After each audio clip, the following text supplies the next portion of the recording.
Hi friends, ఇప్పుడు మనం 6వ తరగతిలోని పర్యాయ పదాల గురించి ఒక వీడియోలో తెలుసుకుందాం. అఘము అంటే పాపము, దురితము, పాతకం. అధికము అంటే ఎక్కువ, మెండు. అనలం అంటే అగ్ని, వహిం. అబ్ది అంటే సముద్రం, జలది, అంబుజ. అశ్వము అంటే గుర్రము, తురగం.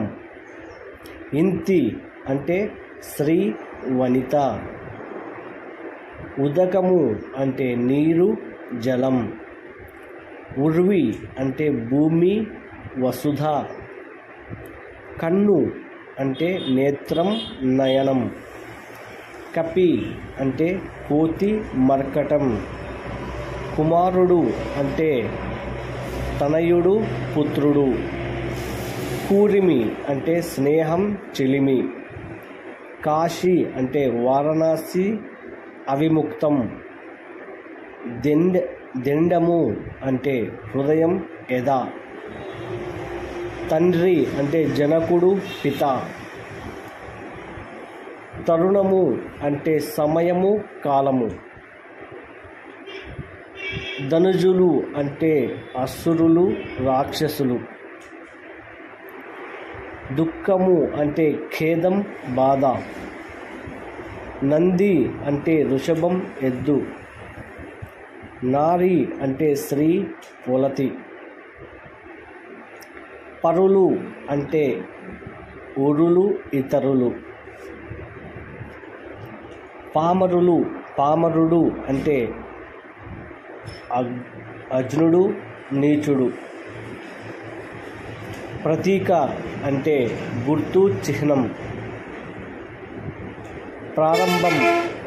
ప్రారంభం అంటే అంకురార్పణ, మొదలు. ప్రాచీనము అంటే ప్రాక్తనం, సనాతనం. భాస్కరుడు అంటే సూర్యుడు, భానుడు. ప్రాణం అంటే ఉసురు, జీవం. మకాం అంటే బస, నివాసం. మదం అంటే గర్వం, పొగరు. మాత అంటే తల్లి, జనని. మేను అంటే శరీరము, దేహము. మైత్రి అంటే స్నేహము, నెయ్యము. రణం అంటే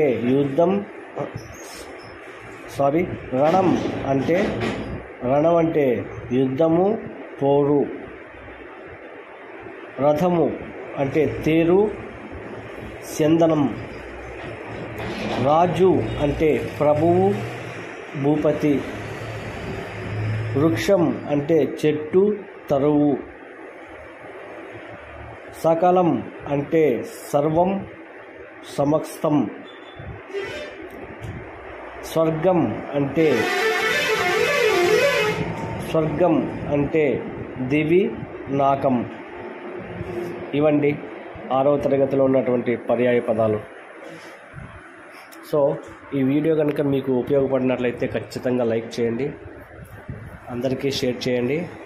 ఇలా షేర్ చేస్తే మరిన్ని వీడియోలు చేయడానికి కూడా మాకు ప్రోత్సాహకంగా ఉంటుంది.